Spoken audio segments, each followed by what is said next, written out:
how UK was at the time. Describe to Okay. me how London was at the Yeah. time you were born. That is 50 Um, years ago, right? yeah, good question. I was born 1964, so I'll leave you to do the maths. I was born 1964 in West London, place called Kensal Rise, which was quite a mixed community. Um, it had a large Caribbean population. And it was next door. You've got Kensal Rise and you've got Harlesden, Willesden, which was the heart of the Black community during that period. My father was a plasterer, a labourer. He did walls and worked on building sites and what have you. My mother was a secretary. And what's interesting is I'm also an author. I write short stories and I do poetry and what have you. So I've written short stories about my childhood experience. And what, in hindsight, what I've noticed is, I've realized is how much my parents, I have an older brother and a younger sister, and how much my parents managed to protect us from some of the harsh racism that was going on out there. London at that time, I mean, in terms of the Black population, it was our civil rights period. Yeah, it was, the Americans had their civil rights period. It was our civil rights, Black power period, because we were facing, there were certain parts of London where as a Black man or woman, you would not go. And you kind of knew that from birth. You understand? You didn't always know the reasons why not, but you knew that don't go to this part of London. They don't like Black people there. And you would run the risk of being attacked in the streets, etc. So, it was growing up within those boundaries. And again, but at the same time, there was a lot of community action going on. There was an organization called the National Front. A National Front were a far-right fascist organization who were very popular among the mainstream at that time. So for me, growing up and stuff and learning about, this was like during apartheid where Mandela was in prison and what have you.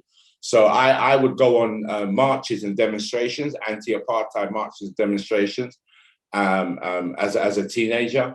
And no doubt the National Front would be somewhere trying to disrupt the march or what have you. So, when you went on a march, you had to go ready because you never knew what would happen. I think, like I say, Britain at that time, we were having our own, our own Black Power movement. There were parents' organizations, there were community organizations who came together to fight, and not just to fight organizations like National Front, but to fight the institutionalized racism. Because, for example, in London and other places, but in London, just like as in America, they were busing Black children. If a school in London had a certain number or percentage of Black students, like say it was 70 or 80%, they would consider that too much. We've got too many Black children in this school. So they would start busing Black children out of these schools into schools on the edge of London, sometimes out of London. So, the state hadn't learned how to deal with us. They didn't know how to deal with Black people. And the idea of Black history in the curriculum being taught in the schools was just like, no. Because this was like before. What do you mean busing Black children? Can you expatiate on that a little bit? Yeah, they thought if there's too many Black or Asian children in this school, somehow they just come to the conclusion that would be bad. Yeah. So let me break it down. The school I went to was predominantly white, and I'd say about 30 to 40% Black. Yeah. But I have friends who went to schools where they'd be like 5% of the school was Black, or even less.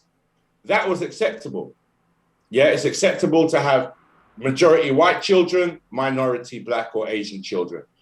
If it's the other way around, if it was majority black children, small minority white children, for that reason, for some reason, they decided that was a problem. That was a problem. We can't have that. I mean, there are reasons for doing so. I can only hazard an educated guess, but this was the period where we were being officially, as a black child, we were being officially marked down as sub-educational. That was the term during the 70s, sub-educational. Black children are slower learners than white children, yeah? Black children are, and slower learners in particular areas, like slower learners in technical abilities, slower learners academically. We were good at sports. Yeah, that was the thing. We were good at sports, and we were good at entertainment, and that's it really. So but was it because you are a teacher today? You understand also the techniques of teaching. Was it really technically true that these children, black children, were not good in those areas, like teaching them about technology, teaching them about absolutely not, absolutely not, because like I say, in fighting that, and again, you had what we call here the supplementary school system, which was the black community setting up its own schools, mainly like Saturday schools. So you go to you send your child to a Saturday school. That child would learn, the same curriculum as the school, your basic literature, mathematics, science, and what have you, but with the added element of black history. So that child would receive some education about themselves, about who they are, where they come from. And that has a powerful impact. And that's what was missing, like during my education. And one of the consequences of that, which child psychologists and educational consultants agree on, is that what it does is it lowers that child's self-confidence. If that child knows nothing about itself. So I remember I've always had a fascination with history, not just African history, but any history. I've always had a fascination with that. So I enjoyed learning about the kings and queens of England.